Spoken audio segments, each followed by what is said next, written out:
Os ortodoxos dizem que o Papa é só um bispo como qualquer outro, mas, se isso fosse verdade, por que o Concílio de Calcedônia chamou Roma de cabeça de todas as igrejas? E por que os santos orientais diziam, se Roma decide, acabou a discussão?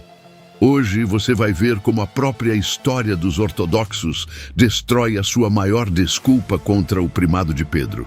Jesus olhou para Simão e disse, tu és Pedro, e sobre esta pedra edificarei a minha igreja. No mundo judaico, pedra não era apelido bonito, era símbolo de fundamento, algo que sustenta e dá estabilidade a uma construção. No Antigo Testamento, Deus é chamado de rocha porque é sólido, inabalável. Aqui, Jesus dá a Simão um novo nome, Quefas, em aramaico, Petros em grego, ligando a identidade dele a essa função de sustentação visível da comunidade. Logo depois, Cristo entrega as chaves do reino dos céus.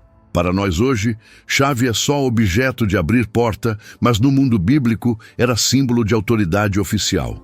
Em Isaías 22, o mordomo do palácio recebe a chave da casa de Davi. Ele podia abrir e fechar, admitir ou barrar. Quando Jesus dá as chaves a Pedro, está instituindo um administrador da casa de Deus, com autoridade real e visível sobre todo o rebanho. Na última ceia, em Lucas 22, Jesus é ainda mais direto. Avisa que Satanás tentou peneirar todos os discípulos, mas ele orou especificamente por Pedro para que a fé dele não desfaleça e para que ele confirme os irmãos. Ou seja, Pedro é chamado a fortalecer os demais apóstolos, servindo como ponto de união quando a fé deles fosse abalada.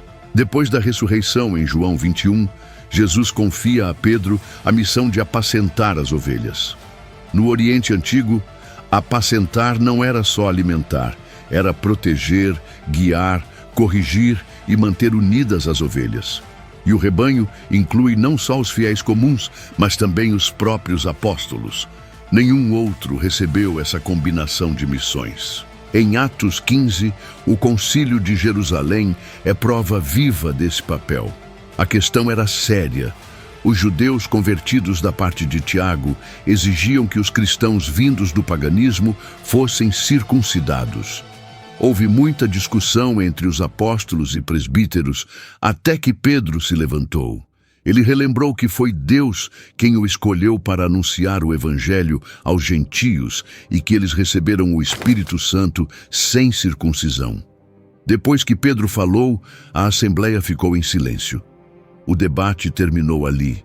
Paulo e Barnabé confirmaram a decisão com seus relatos missionários. Só então Tiago falou, mas não para contradizer Pedro. Ele apenas aplicou a decisão para o grupo judaico sob seu cuidado. O modelo não foi o de todos com igual peso, mas o de discussão seguida da palavra final de Pedro, com aplicação pelos líderes regionais. No século IV, Santo Atanásio chamava Roma de o trono apostólico e aceitava que, em disputas, o caso fosse levado ao Papa. No século V, Teodoreto de Ciro chamou Roma de trono que governa todas as igrejas do mundo e disse que cabia ao Papa ter a primazia em tudo. No concílio, os bispos orientais disseram ao Papa Leão, tu és a cabeça e nós somos os membros. Já no século VII, São Máximo de Constantinopla afirmou que a Igreja de Roma preside sobre todas as igrejas da terra e que ela tem a chave da ortodoxia. Até o imperador Justiniano escreveu ao Papa dizendo que ele era a cabeça de todas as igrejas. Portanto, mesmo que o cisma tenha sido uma divisão de 4-1, como afirmam os ortodoxos, eles ainda estariam em erro. Como diz São João Crisóstomo. E se alguém perguntasse como então Tiago recebeu o trono de Jerusalém, eu responderia que ele nomeou este homem, Pedro, mestre, não daquele trono, mas do mundo inteiro. Existe uma ideia revisionista da Igreja Ortodoxa de que um concílio ecumênico só pode ser oficial se for aceito pelos leigos. Parece ser apoiada por Atos 15:22. Então, Os apóstolos e os presbíteros, de acordo com toda a igreja, decidiram escolher representantes e enviá-los a Antioquia com Paulo e Barnabé. Esta é a carta que eles entregaram. Os cismáticos dirão que isso é prova de que os leigos tiveram que aprovar. No entanto, os católicos sugeririam que junto com toda a igreja não significa igreja, igreja local, ou igreja, igreja universal. Significa apenas a Igreja de Jerusalém, com C minúsculo. Refere-se ao magistério de Jerusalém, e especialmente àqueles do magistério de Jerusalém que defendiam a circuncisão. O ponto central do versículo é que todos os leais a Jerusalém abandonaram a posição pró-circuncisão. O versículo não se refere aos leigos em Antioquia. Também não aborda como a decisão do concílio foi aceita pelos fiéis no Egito, Laodócia ou Chipre. Ao contrário da interpretação errônea dos ortodoxos, o versículo 19 não se refere a um sentido ecumênico. E por esse critério, tanto Lyon quanto Florença são concílios legítimos, visto que foram aceitos pelos fiéis dessas regiões no Ocidente. Não haveria desculpa, por exemplo, se Paulo e Barnabé retornassem a Antioquia e rejeitassem a decisão de Jerusalém, porque os leigos de lá não a aceitariam. Antioquia estaria em desobediência aberta ao concílio, assim como os judaizantes em Éfeso, Corinto e Roma. E o mesmo acontece com o Oriente em relação aos concílios citados anteriormente. Na prática, vemos que o modelo ortodoxo trouxe jurisdições separadas, conflitos entre patriarcados e divisões internas, como a disputa entre Moscou e Constantinopla.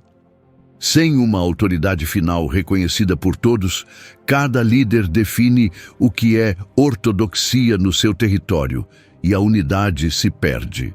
Negar o primado hoje não é só rejeitar uma doutrina católica, é rejeitar o mecanismo que manteve a Igreja una durante os primeiros 1000 anos. É ignorar que, quando a fé e a comunhão estavam ameaçadas, o Oriente recorria justamente a Roma para proteger a verdade. Sem Pedro, a Igreja vira um barco sem leme, à mercê de cada onda que aparece.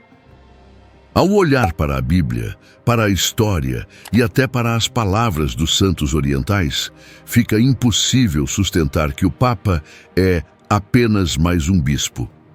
A ortodoxia pode reinterpretar, mas não pode apagar os fatos. A pergunta que fica é, se negar o Papa fosse tão certo assim, por que a própria ortodoxia antiga recorreu a ele para proteger a fé? No próximo vídeo, vamos expor o Concílio de Florença e a traição ortodoxa à unidade cristã. Prepare-se. A história verdadeira não perdoa.